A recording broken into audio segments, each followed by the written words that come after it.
For my money, the most entertaining spread picking and football talk podcast on YouTube is the Pat Mayo Experience with the Spread Pick Show, Jeff Feinberg and Tim Anderson. I've got Pat Mayo here to talk about the trade deadline, the Raiders, and Week 9. All coming up on the RotoWire Fantasy Football Podcast.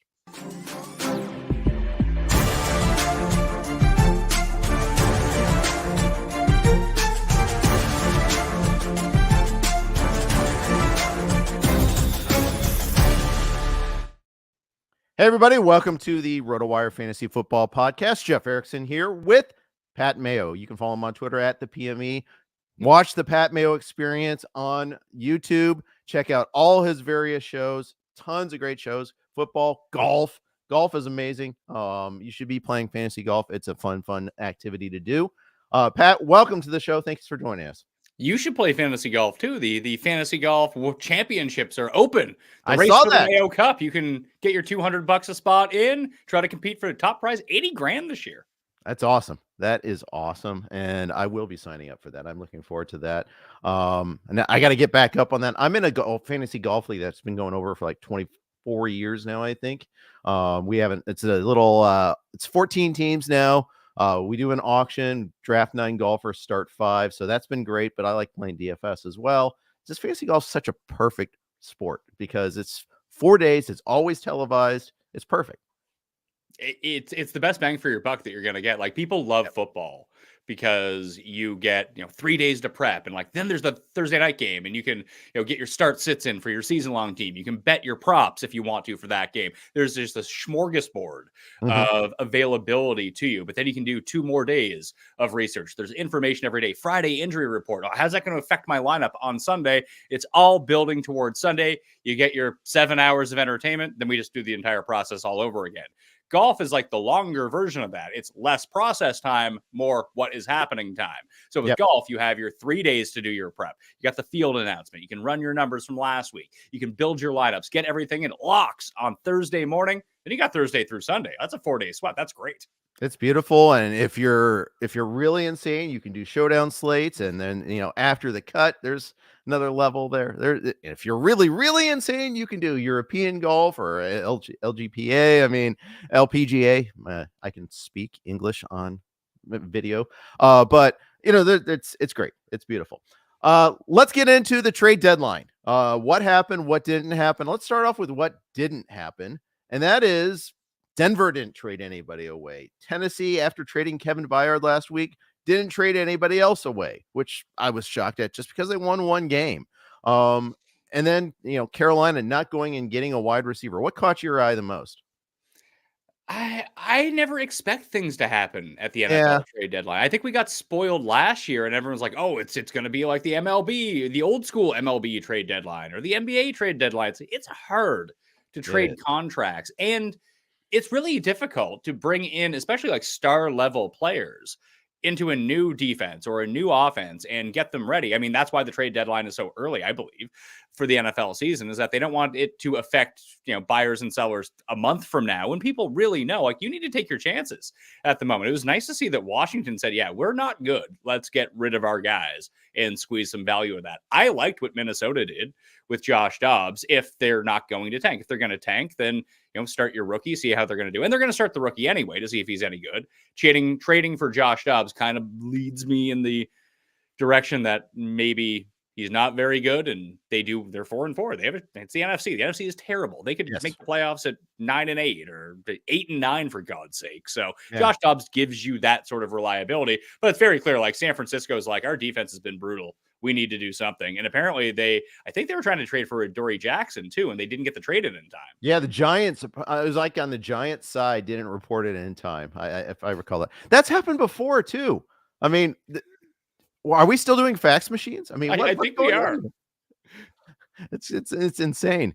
There was a good point too, like with Derrick Henry, you had to restructure the contract by Monday to be able to make the trade by Tuesday. And that just wasn't going to happen. Although the Titans, they did us the favor of announcing they weren't going to trade Henry even before they beat Atlanta. So I'm not shocked at that, but I thought Hopkins would have just attracted a ton of interest, but then he goes off for 3 touchdowns with Will Levis. they're all of a sudden they're viable again. I mean, I think the AFC's. I don't think they're really truly viable, but because I think the AFC is mature enough, but still, they have an exciting quarterback all of a sudden. I guess it depends. They're very much in it because it depends on how you feel about Indianapolis and the Texans. Like if you think, and they probably both those teams are like, that's why the AFC is stronger than the NFC. Like both those teams are pretty good, but in comparison to the rest of the NFC, or AFC, sorry, they're not.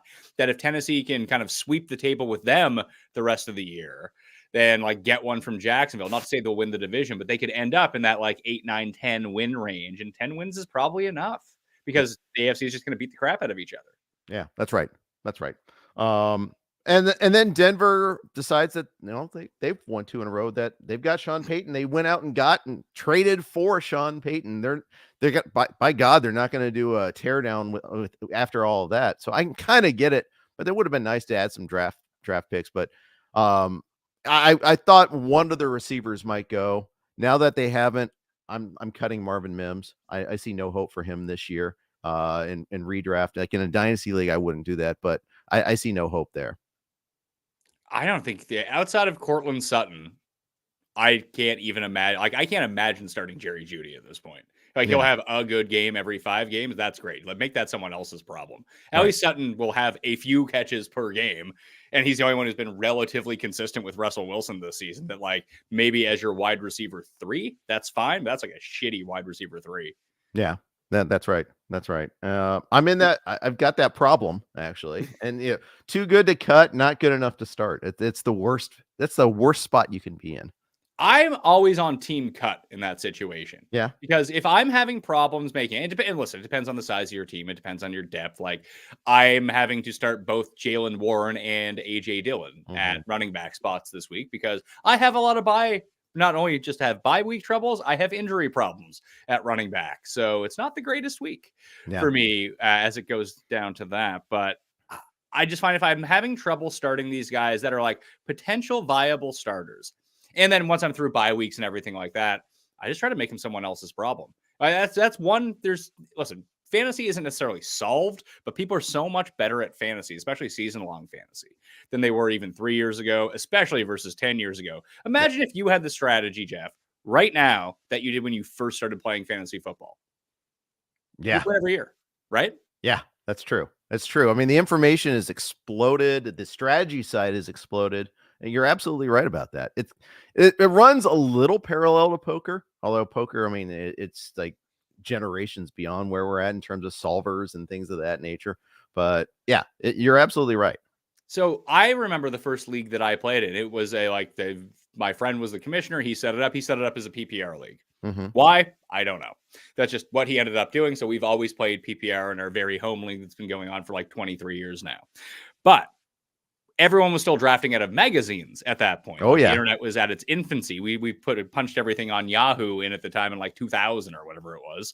But everyone was drafting out of magazines. Like that's how you knew it. And there wasn't PPR rankings for the magazine. It was just standard because that's why it was called standard. Because like 90% of the leagues didn't have PPR. There was no half point. There was no full point. It was just standard. So everyone in my league was just drafting standard running back rankings. I looked at the scoring. I was like, Reggie Bush is like the best running back. Like when he came out, he's going to have like 8 catches a game. So I ended up just winning the league the first 4 years until people ended up cluing in that, you actually want the guys that catch passes, just because that wasn't the way that we were geared to think at the time, because it was still in its infancy. People couldn't go listen to a podcast. And like when people actually have to figure out strategy and figure out rules, it was like streaming in baseball. It's like, give me some 2-star pitchers.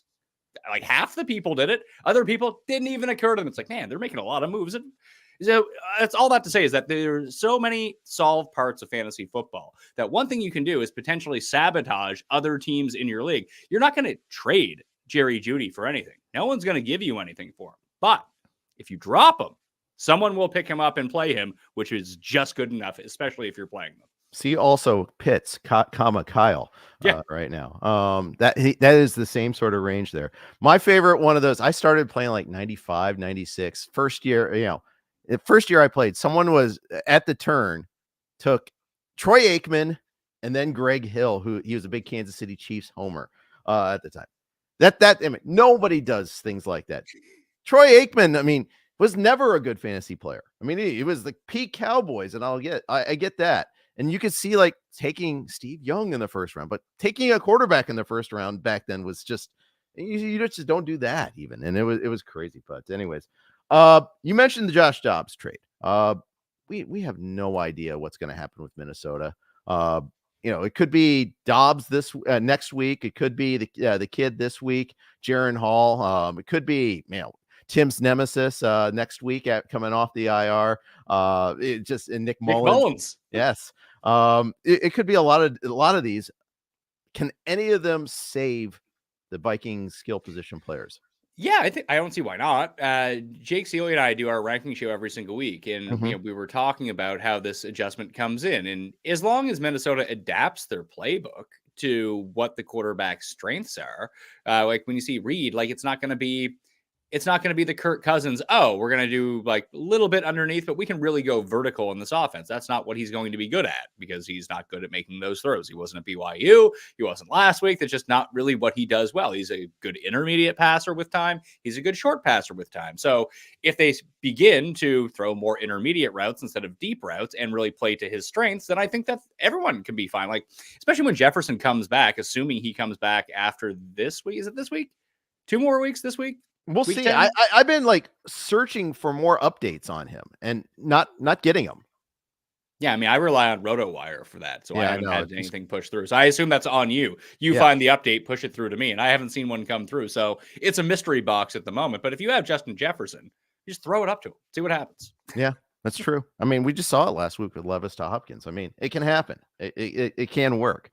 But it's sort of the opposite in that regard, where like I don't know if Levis can complete any passes under 20 yards. I'm not sure that's possible for him. But if it's over 20 yards, that's just like a little flick of the wrist for him. He just throws moon balls.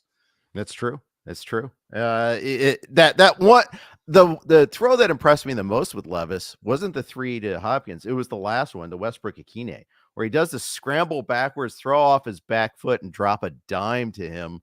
I mean, I think he's going to get infatuated with his arm and try to do more throws like that, and they'll be a bad idea. But still, it was just such a ridiculous throw. It's interesting because when you have that, and that was always his thing. I think I bet Levis to go number 1 in the draft at one point during the offseason last year. It's that I became infatuated with his arm. I felt like everyone else would too. And you saw it on display.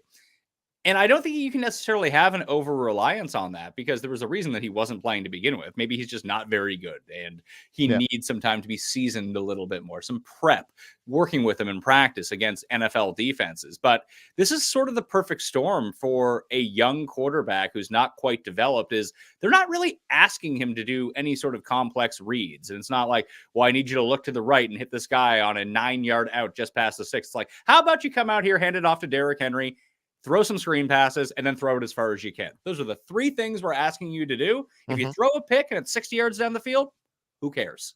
I think that's a really good way to coach some of these guys if you're forced into this position. I agree. Absolutely. Keep it pretty simple, especially now we're going to test they have some tape on them theory. Now, granted, it's a short turnaround for the Steelers, but we'll see. Start number 2 is always tougher than start number 1. But I do like it there a little bit. The Washington trades, you mentioned like what you liked what Washington was doing. But the Bears, I still am wrapping my head around the Bears. 2 years in a row now, they've traded a 2nd-round pick that's going to be a high 2nd-round pick for a player that they may not even be able to extend. I mean, they have to have something pretty close to being in place, like back channel wise, to be able to pull this off, right? You'd hope so. Don't tell Bears fans that this was a stupid idea. Oh my God, yeah. Very defensive about it. Yes. Yeah. I got into that on Twitter yesterday a little bit too. Like, is this because they're blinded by the laundry, or these people are just morons? I don't quite know. Or is it both? I think they want to believe that their GM isn't that bad. That this is not Chase Claypool part 2. First of all, Sweat is a better player. I'll rapidly concede that. But wow, you could have him and the 2nd-round pick. That's the whole thing, right? Yeah. So, like, is Sweat, I mean, maybe you're a better judge of defensive line play than I am. Is Montez Sweat a top 5 defensive lineman in football? I don't know. Probably not, right? I'm not a better judge of defensive line. Like, we'll say top 30. Yeah, sure. I'll stipulate to that. Yeah, so top 30 and hitting the market this year, there's probably, I don't know, 3 or 4 of those guys. You can probably get one of them. And you're probably going to have to overpay one of them to come to Chicago because the team hasn't been great, whatever. And yes, this does give you the inside track to sign Montez Sweat and extend him or potentially franchise him. But the thing is that worth the second round value? Just because you have Montez Sweat literally does not make you any better, especially for this year and going forward. And the whole goal would be, yeah, you have this high draft capital, maybe the first and second pick, probably 2 top 5 picks in the draft. But now you've just given up what could be the first pick of the second round for the second straight year. Wouldn't you just rather have all of those picks and then potentially sign Montez Sweat since you're going to be paying him anyway? And if you lose out on him, no big deal. You can go get someone else to overpay on the defensive line, but you still might get a stud with the second round pick that you have under cheap control for the next 4 or 5 years. So I don't quite understand what the rationale was to go out, like run to go get him and overpay. Like no one else was offering a second round pick. Like would it have been better to get Chase Young on the third pick for the third round pick and then maybe get the conditional if he walks anyway, like just to see what you have there. Now, Sweat better than Chase Young? Probably, especially at this point. But it just makes so much more sense what the 49ers did, because they might end up with a condition. They might just move down in the third round off this trade. That's all that's going to happen. And they get Chase Young. Yeah, that's exactly right. And he's younger, and still has maybe unrealized potential because he's been hurt so much in his career. Yeah, I agree. The comparison there, the Bears just didn't learn their lesson from last year. It separates us from the animals, and they haven't been separated yet. So I don't know. I just don't get it. And I went back and forth. One point that was made is maybe an extension this year counts against this year's cap and not next year's cap. Okay. Are the Bears in like big is that worth cap a second held? round pick? No. Are they in big cap held? Are they? No, the opposite of that. Yeah. So who cares? Exactly.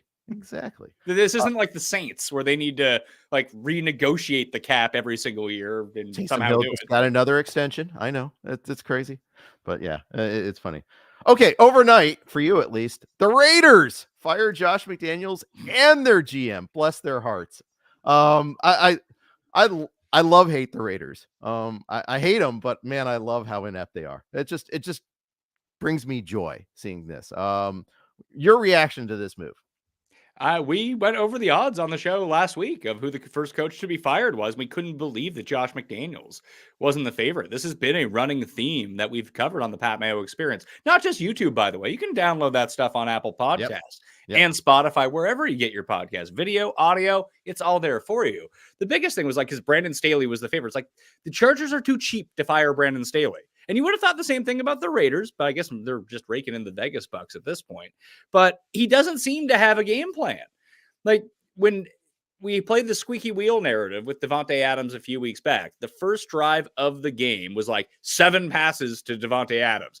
I don't know if he had another target the rest of the game. Then there was a drive like 3 drives later in that game where it was 5 passes to Jacoby Myers. Like, I don't understand. It's like they just sit there on the sidelines and look at each other. It's like, okay, here's the plan. We're going to throw to Davante every play this drive. And that's it. Like, just lock in on him, chuck it his way, we'll be good to go. It's like, what is happening here? So it's all just very confusing to me, to put it that way. And Josh McDaniels has been a terrible coach everywhere he's been as a head coach. As an offensive coordinator, well, maybe he sucked at that too, and Tom Brady was just awesome. Yeah, and a lot of people have been quick to make the point about the Belichick coaching tree is has produced some pretty poisonous fruit.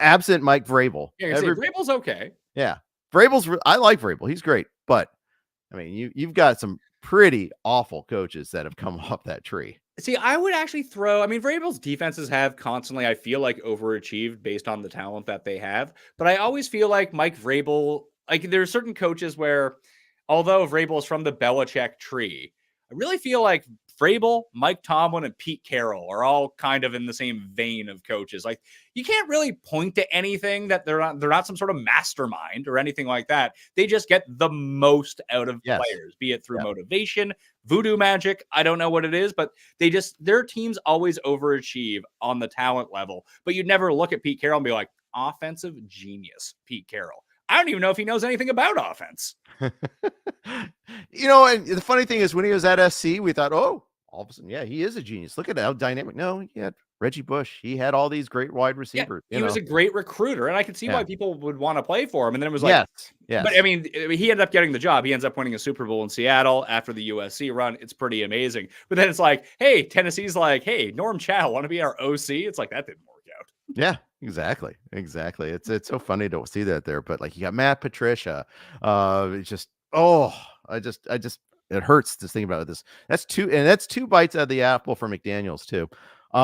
The ancillary thing coming out of that is Aiden O'Connell is now like they're leaning towards going to him, which I actually think is a good idea.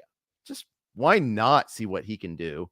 I know it's going to be all the sacks, but at the same time, we've seen plenty of Jimmy G to know what he is. Is anybody surprised Jimmy G in front of a bad offensive line and the Raiders not working? Is anybody just surprised to see that? I would certainly hope not. Yeah.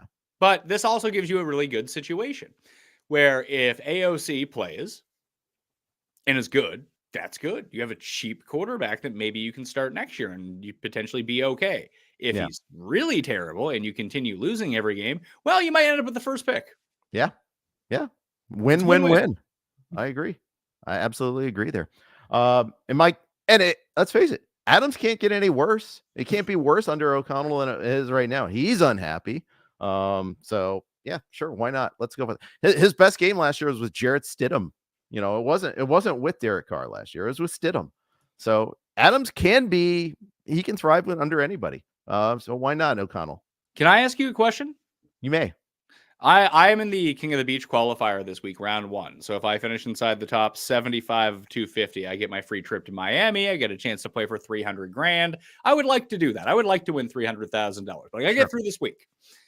Who should I be playing as my quarterback on the main slate on DraftKings this week?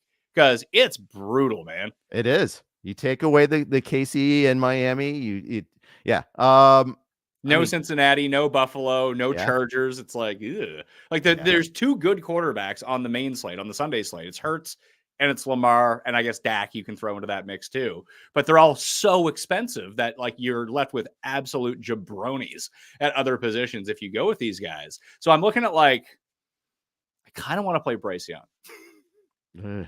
I mean, the Colts do bring the weird every week. I bless the Colts give up 40 points a game. I know. And the Colts, I can't, the Colts are actually they're appointment because they're a good, bad team.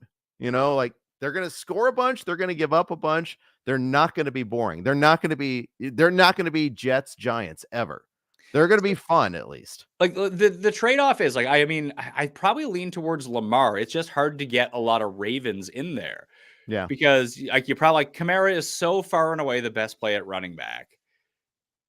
Yeah. That you kind of have to make room for him to get in there. But if you try to get Zay Flowers, or if you try to get Mark Andrews, it just becomes pretty difficult with the bottom end of your roster. Then you're forced to play Wendell Robinson or Juju Smith-Schuster. I'll probably end up playing Demario Douglas because he might get 8 catches and that's good enough. Yeah. And he's super speedy. That is somewhere where I can go with no Parker, born out for the year. Super Demario seems to be their guy now. And Mac Jones can complete a 3-yard pass. I think he can do that. Yeah. I mean, I'm not certain he can do that. Well, he'll have more time now that he doesn't have Sweat and Young chasing him. I suppose that's true. Yeah, I could see it. I might go CJ Stroud, even though it didn't work for me last week. How about can I interest you in a Gardner Minshew?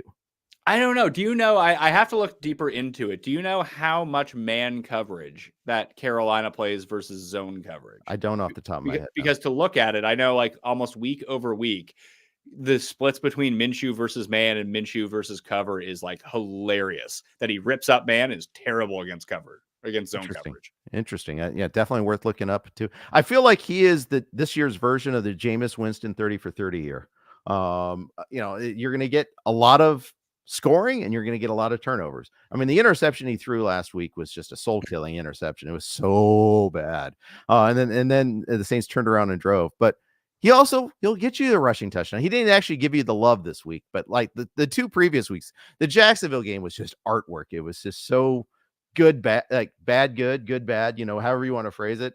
You got your fantasy production. You got some just terrible play too. What about Derek Carr? Sure. I could. I could dance to it against the Bears. Why not? Yeah. Although he's got Montez Sweat chasing him now. They're going to be tough. Oh, yeah, the Bears best team in the NFC now. Best defense, I hear. That's what the internet tells me, so that's going to be tough. Exactly right. Hey, we're on the Blue Wire Network. We love being on the Blue Wire Network. Here are their ads.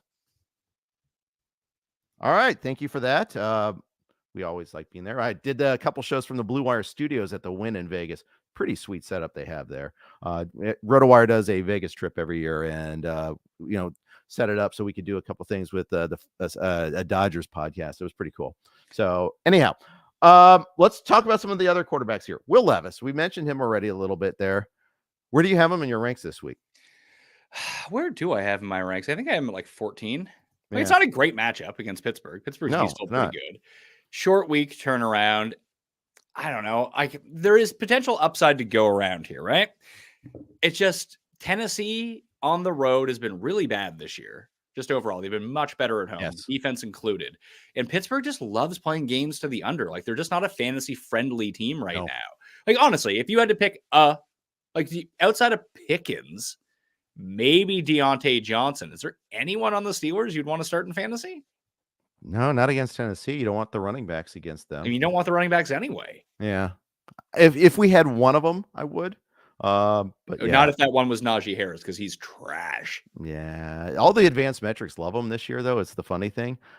He's had more bursts, more broken tackles, et cetera, but even still, I mean, I looked into that too. Like, his breakaway percentage is not great, but his busted tackle percentage is good. I think that sometimes that people want to be spreadsheet heroes, and that really works when you're playing massive volume. I find that being a spreadsheet hero on individual player analysis is not a great idea, because they might be wrong, and they might not be telling you exactly everything you need to know. But if you were to take 10 players and use enough of that information, where it may not be complete information on every player, then you're going to be right. Let's say 6.5, 7 out of 10 times, which is the percentage that you want to be at. 6 out of 10 times in gambling is one of the best winning percentages of all time. Yeah. But to just deconstruct a player without any other context besides some advanced analytic, I think is a fool's errand, because listen, analytics aren't the answer.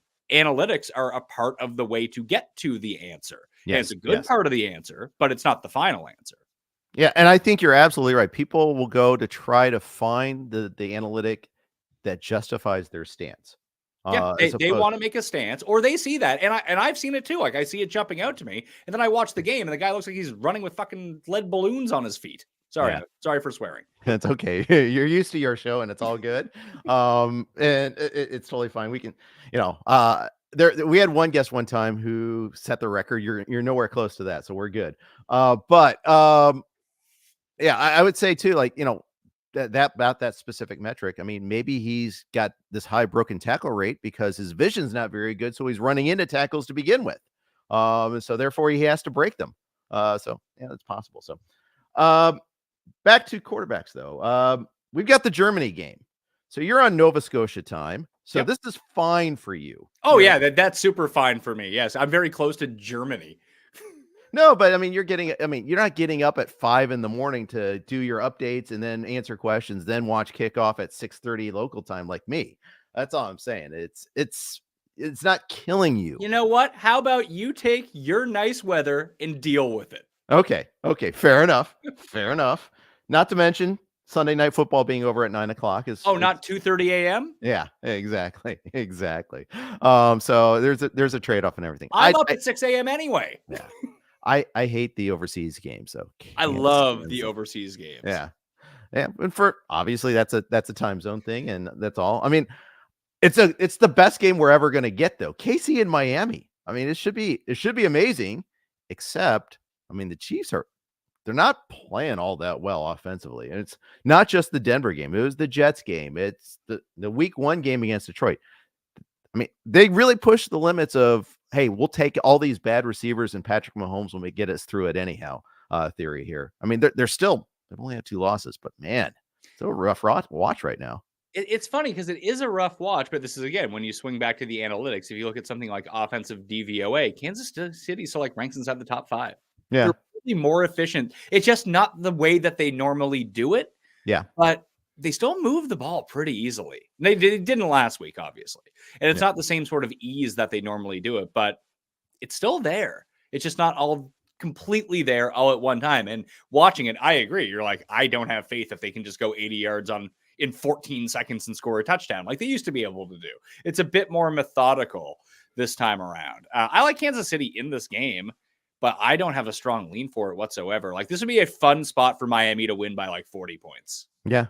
Yeah. I set my lines first before seeing the line so I can do it. I want to have that like fresh powder thing. So I set my line at KC -3. It's 2.5 now. Right? What's that? Is it -2 now? I think when I looked yesterday, it was 2.5. And the total was a little higher than I thought it was going to be. But then again, betting unders against Miami seems like a bad way to make money. So I get it. I don't know what's going to happen this game because the 2 times Miami stepped up in class, they've struggled. They really struggled against Philly. They struggled They struggled to do the things offensively they could. And Kansas City sneakily is getting there on defense. Their defense is so good this year. It's been much better, and that's always the fun part about Miami is that, if their offense is struggling, well, they also have a terrible defense. The other team just might score a bunch of points on them too if you are trying to bet overs with them in the game. So let's see here. Kansas City, Miami. I'm using our tool at runthesims.com, the prop sniper. I wanted to see what came up because intuitively, in my mind, Marquez Valdes-Scantling under whatever number it is. I don't think that his number is out yet. I think he's just going to play the left most of the time when he's on the field and be paired up with Ramsey. I was shocked at how much respect Ramsey got in his first game back. And the one time they challenged him, he jumped the route and picked it off. Yep. Of course. I just don't think that Kansas City is going to throw to the left side of the field.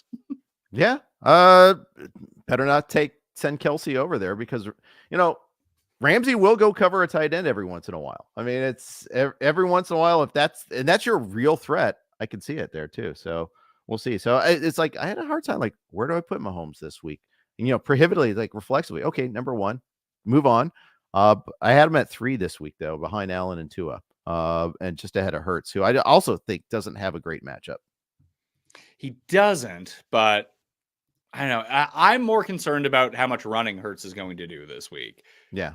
Because if he's forced to be a pocket passer against Dallas, I still actually kind of like him a bit. I think there's just going to be a lot. I think Philly runs a train on Dallas this week. Yeah. Really do.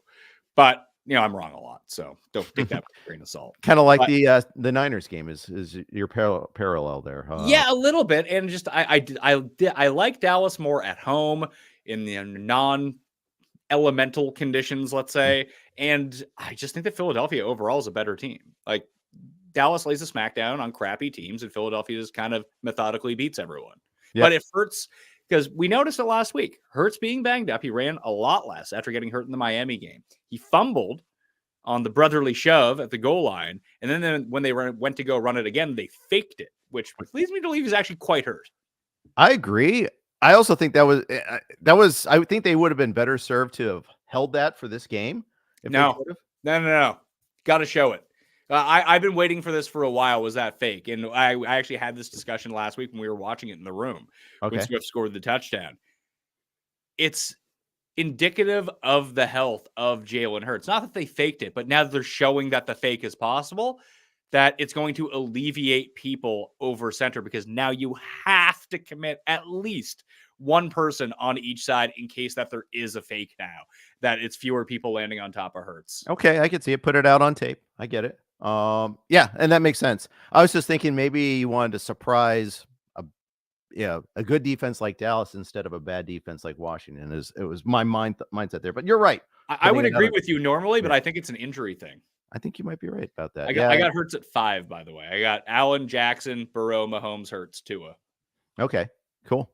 And then Derek Carr. Fun times. Yes. It gets ugly real fast this week. I mean, you take away Detroit and Jacksonville and San Francisco, it's painful. And then Denver's over there eating paste in the corner, but that's fine. Couple other couple other quarterback questions. Okay, you're in a super flex league. You got Kirk Cousins, you're trying to replace him. Let's say it's like me and Jake Seeley's super flex league. The one league I have Cousins, of course, is a super flex. Thanks. Appreciate that, guys. Who do you go and pick up this week? Who do you have available? I guess is the question. It's like, is anyone available? Well, it's all the like the Minnesota replacement, the Arizona replacement, because I don't think it's going to be Kyler this week. It Possibly Trubisky, possibly if you're lucky Heineke, but I think Heineke was proactively picked up in that league. Even is Not- Heineke playing? that undecided as what I could tell reading the tea leaves from Arthur Smith. I think he really doesn't want to go to Heineke, but he also is getting frustrated as hell with Desmond Ridder fumbling it 7 times a game. So I think that you have to pick up Tune or Hall right now. I think I called Hall Reed earlier. I don't know what I'm doing these days.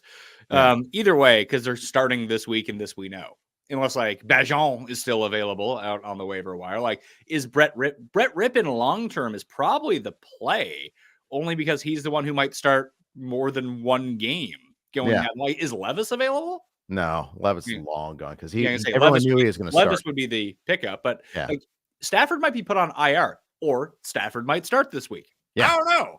So Ram's going to ram, Yeah, like if Brett Rippon plays, he's going to get 4 games and he gets to throw to Kupp and Puka. Like, he might not be good, but they're good and they might help him. Yeah.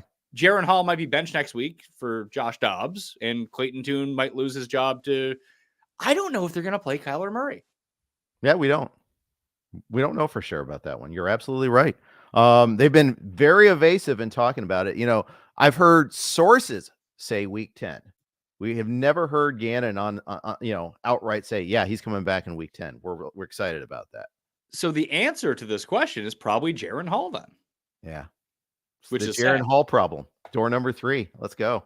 All right. I guess that's where I'm going to go with that in that league. And it's a Minnesota quarterback for a Minnesota quarterback for 1 week. And then we'll do it all again next week there in that one too. Just a shame too. That was a good team. I was on the wheel in that one. So all the top quarterbacks were gone by the time it got to my pick. So I took McCaffrey and Kelsey. It's like, okay, fine. Hey, and then, after week 1, it sucked, but it's been pretty decent since then. And now I have to deal with no McCaffrey this week, no Cousins this week. Daniel Jones is one of my quarterbacks. This is not a fun week. But it's about me. I just ran some sims on DraftKings lineups this week, and the highest projected lineup has your guy, Daniel Jones, at the quarterback position. Wow, there you go. I can't do that. That's like setting money on fire. Yeah, right. I mean, team had negative passing yards last week. I understand. I mean, you got Tommy DeVito out there, and didn't even. That was like peak Iowa football there, where they didn't even want to throw the ball. They had to in overtime, and so they did. But it was tough. Before we move on to running back, so you got to share a quick note from our friends at Circa. Get ready for the ultimate big game parties at Circa Resort and Casino. Super Sunday is in Las Vegas this year. Watch the big game poolside at Stadium Swim's big game viewing party. Massive screen, booming game sound, and a view of the pyrotechnic and visual effects throughout the game. Snag the best seat in the sun with day beds, poolside boxes, cabanas, and more. Or touchdown at the world's largest sportsbook, Circa Sports, for the big game bash. 3 stories of football glory featuring a 78 million pixel screen. Book your seat with a variety of reservation options, including bottle service, open bar, stadium-style food, and more. Don't miss these legendary viewing experiences on February 11th. The big game parties only at Circa Resort and Casino. Reserve today at circalasvegas.com. Here with Pat Mayo, the Pat Mayo Experience, in all of his shows that you can catch wherever you get your podcasts or watch or stream on YouTube. I do that especially with the spread picking show. I make a point of watching that one every single week. Let's talk running backs here. Let's talk a little Tony Pollard. What's your level of concern if you took Tony Pollard at the end of the first, beginning of the second, and we're touting him?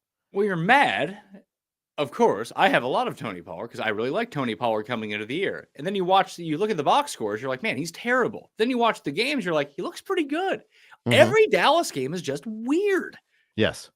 I don't want to continue to make excuses for Tony Pollard, but they're like up by 40 points. It's like, well, there's no reason to play Tony Pollard anymore. Let's get Rico Dwaddle in the game and the coach's son and that kind of thing. Or they're down by so much in some of these games. It's like, well, we can't run the ball anymore. And it just happens all just like that in every Cowboys game. Either they're up 20 or down 20 instantly. Have they played a game within 10 points yet this year? I'm trying to remember if they have. I can't remember one. No, I don't think so. I now have to effort this as we do this live on the show. Let's see, 40-0, 30-10, 28-16, 38-3, The Chargers 40. game. Yeah, the Chargers game was the only one. I think the Pollard was okay in that game, wasn't he? Yeah. Didn't he ever? I thought he had a couple of big catches in that game. Yeah, he was 6 for 80 through the air and 15 for 30. Touched the ball 21 times. Terrible on the ground. That's not good. Yeah. But effective through the air. It was sort of like an Austin Ekeler type of game. Because on my list, the other side, Ekeler was 14-27 and then 4 for 35. So he actually had a worse game. He had a better game than Austin Ekeler did in a very Austin Ekeler way of doing things. So I'm not concerned about the talent, but if this is the way that they're going to play games, he's just going to be unreliable in a lot of senses. Like in the one close game that they played, he got himself to what? Let's say that's 14, 15, 16, 17 points. All right. And didn't score a touchdown. We'll take that. Yeah. Yeah, we will. I think you're going to see a lot of them this week against Philly. I think they're going to force him the ball various ways, shapes, and forms, maybe more in the passing game. And that's fine. Like you said, PPR leagues, that's where we want him to touch the ball. You don't want him running between the tackles. Well, especially against Philly. I think they have the best run defense in football. Yeah.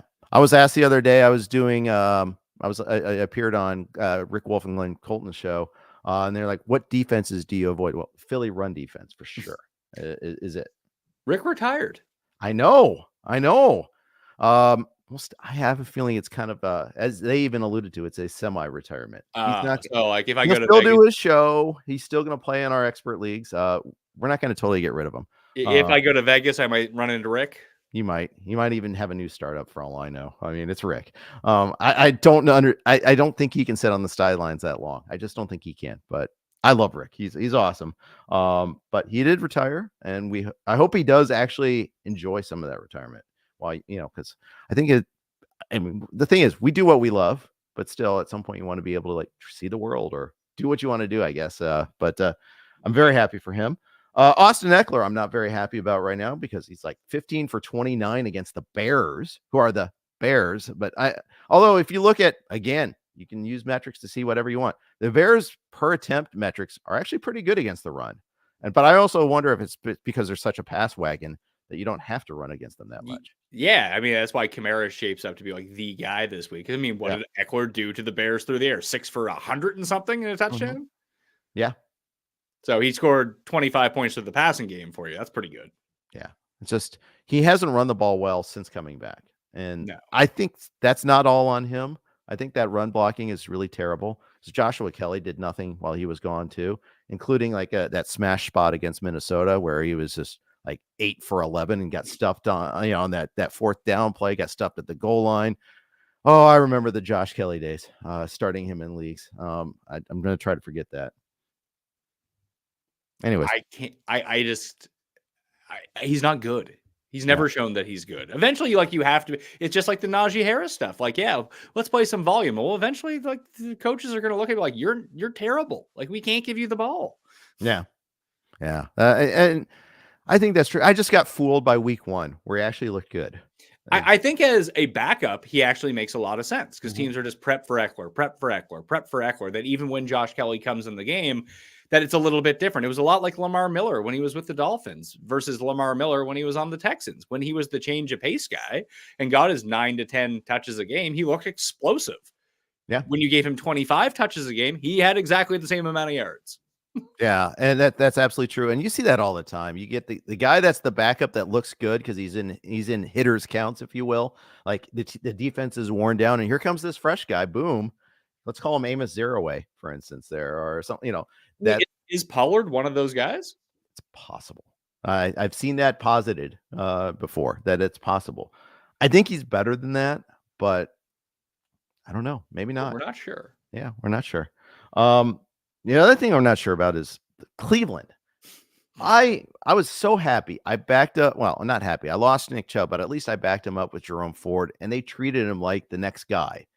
Then they brought in Kareem Hunt. Then Ford got hurt. Now they've got a 3-headed monster, and I can deal with 2 running backs. I can't deal with 3. I was surprised. I think that Ford is just going to reestablish himself as the guy because that's what we saw in the second half of the Seattle game. Ford had one touch in the first half. It was just a split between Lucky Pierre Strong and Kareem Hunt. And Kareem Hunt's still going to be involved and have, when I say like the workload, it'll be, I don't know, 65%, 70% Ford, and the rest divvied up between Hunt and Pierre Strong. Although it does seem like Hunt is going to at least split inside the 10 duties with Ford, which is not great for Ford owners. No, I might wait another week on Ford, but I don't know. We'll see. I think Strong actually showed some things too. I mean, there was that 40-yard reception that set up a touchdown. He had like 10 carries also, so he actually looks okay at times too. So maybe I'm just being chicken little on this one. I might not even have a choice though in some of the leagues where with bye weeks, like any ETN league, I'm like, okay, Ford looks really good right now. Yeah, well, I mean, that's kind of the thing that I'm dealing with ETN on bye and McCaffrey on bye. I'm just like, yeah, running back. Like I might just have to play, like I said, between AJ Dillon, Jalen Warren, and Kareem Hunt are kind of my options. Like, well, probably just take the loss this week. Yeah. I had a league like that earlier, the Herbert Geno Smith bye week. Although Geno Smith is a super flex league. Yeah, he's been really bad, and I was wrong about that one there. One more running back situation. Bears. Can we even play Deonta Foreman anymore? No. He had one good week. I know, and it was against the Raiders. I just wanted to believe that because I saw something of him last year where he was actually good at times, and now we've got another three-headed monster there, and it's against the Saints, so I don't like it at all. I don't know if it's a three-headed monster. I think that we saw a lot of Evans because that game got out of control. Yeah, I do really think that it's if on running downs or if the Bears are up or in running situations, you'll see Foreman. In mainly passing situations with a splice of a few running situations that you're going to see Roschon Johnson, at least until Khalil Herbert comes back. Yep, that's true. I think you're right. And then we'll have yet another guy to think about because Khalil Herbert can actually play a little bit too. They collect these guys that can actually play a little bit. And that's tough to get separation between them. Let's move on to wide receivers. But before we do that, quick note from our other sponsor, Splash. RotoWire is proud to partner with Splash Sports for the 2023 football season. Splash Sports empowers gaming commissioners to earn by creating contests. Commissioners can set up contests, add their style, and enjoy the evolving Splash Sports platform for customized preferences. From daily to season-long contests, Splash Sports caters to various playing styles, such as DFS, Pick-X, and traditional Survivor. And unlike traditional sports books, Splash Sports pits you against friends and family, not the house. Splash goes beyond betting, a space where friends can connect, strategize, and share in the excitement of sports. RotoWire will be running weekly DFS tiers contests on Splash Sports all season. Can you beat the RotoWire experts? Visit rotowire.com/splash to enter today. Here with Pat Mayo. Check out Pat. Question: are people beating the RotoWire experts on Splash Sports? They are sometimes. Yeah, for sure. I'm doing all right in Survivor, though. Like you, I heard you talking earlier that you're debating Browns versus Saints. I'm in the same boat in the Circa Sports Survivor contest. I keep going back and forth on this. I fear PJ Walker, but I like that matchup better. I'm doing it. I'm going with Cleveland. I think more people will side with New Orleans, and if I have them rated essentially the same, the Survivor strategy is just use the least popular team. Yeah, I've been eating chalk all year in this contest. Me too. That's why we're still alive. That's right. Yeah. I was on the 50% last week. I was on the 60% Seattle the week before. That Seattle week was beautiful. Every other pivot died that week. It was so awesome. Well, that's the thing that because I hear a lot of people, like especially like my sharp friends who are like professional bettors, that they really they're in like week one, just galaxy branding week one. It's like you have like a proprietary model that you use to bet on sports that you win with. So your numbers are usually pretty good. Why do you need to be the one who is galaxy branding everyone? Right? Use your model in week 12 when there's no teams left and your model can tell you who to pick. Just pick the obvious team until then and let everyone knock themselves out. Yeah, and that's pretty much what happened. I mean, there was over 9,000 entrants in Circa's contest, and there's down to like 1,200 now. Yeah, absolutely. Although I will say, if you use the Commanders in week 1, you're feeling pretty good right now. You got them done and over with. Yeah, I actually faded them because I actually the biggest bet that I've made all year on any team was Arizona week 1 plus 8.5 against Washington. I was like, Washington sucks. Like they should not be 8.5 point favorites against anyone ever in football. And they should have lost that game. Yeah, they should have. They should have. And then some people actually got the miracle win in week 2 with the Giants, and you feel even better about having used the Giants and still being alive in Survivor. So that's some good team that you'll have left over. And hey, it's 18 to 20 picks that you need to make all season long. If you want to get sneaky this week, take the Ravens.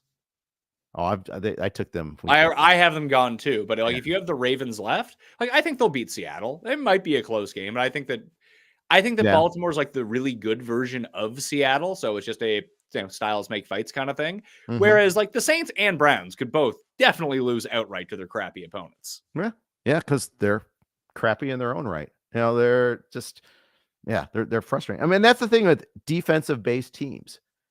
If you're uncertain on the offensive side of things, and let's face it, the Saints until like 2 weeks ago hadn't scored more than like 21 points in a game. I mean, and their own fans were booing them in the Jacksonville game in the first half.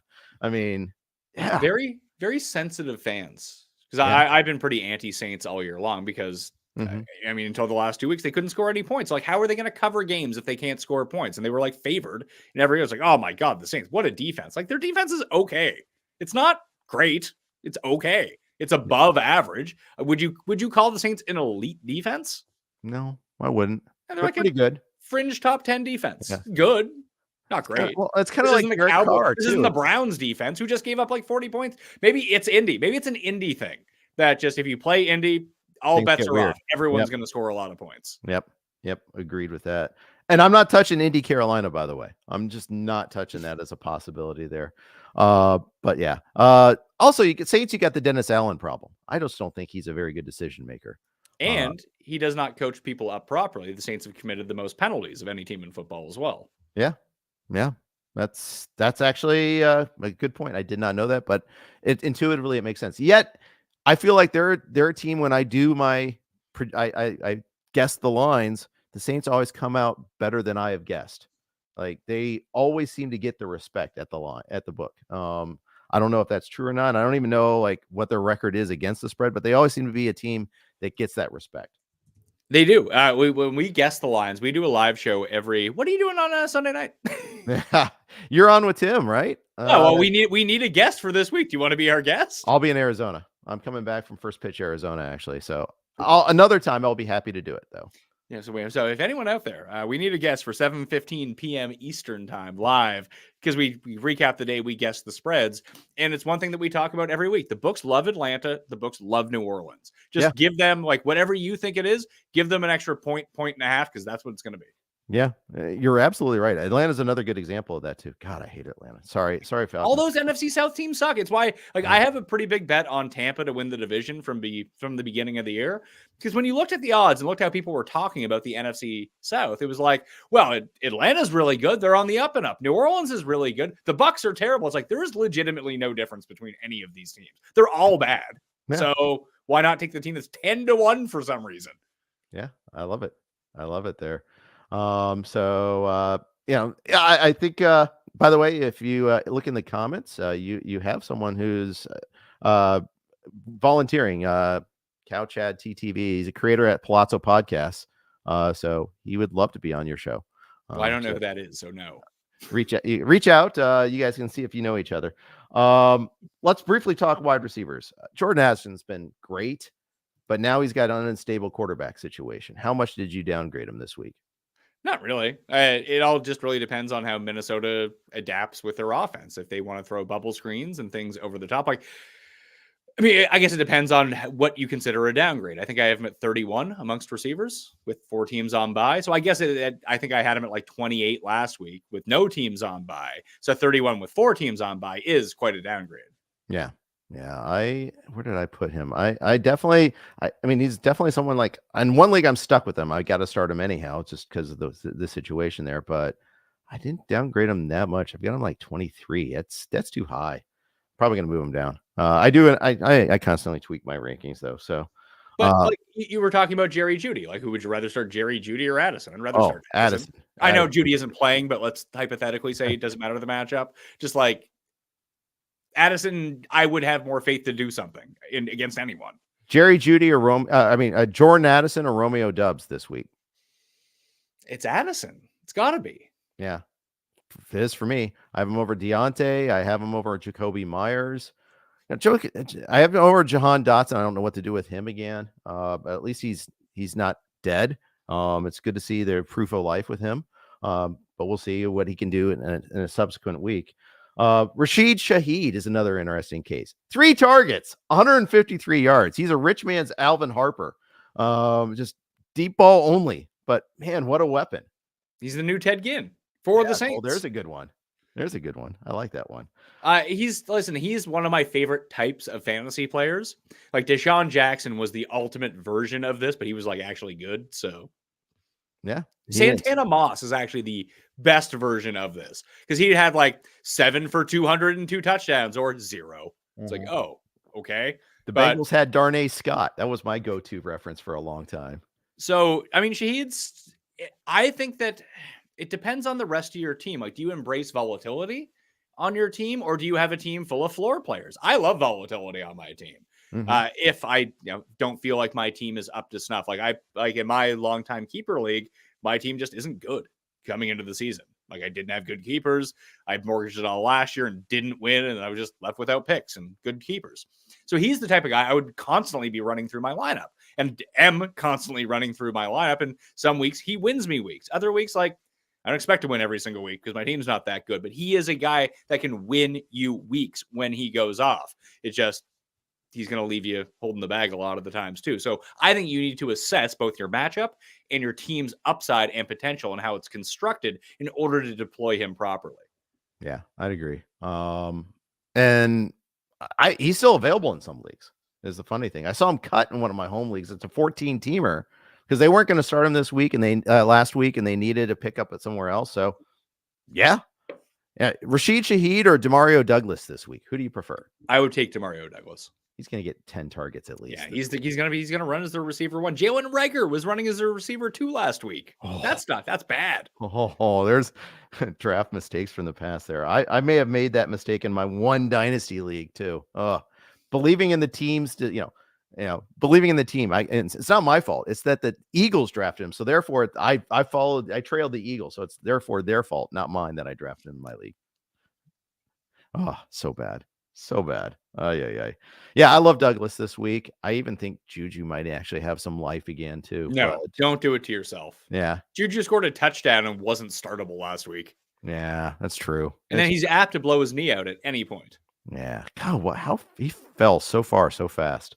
It's sad to see. But because I remember, dynasty leagues, people loved him because of age to level. Remember, he was, he came out of the pros really young. And did so well early on. They're like, oh yeah, this is a dynasty guy you want to have. And now he's barely playable.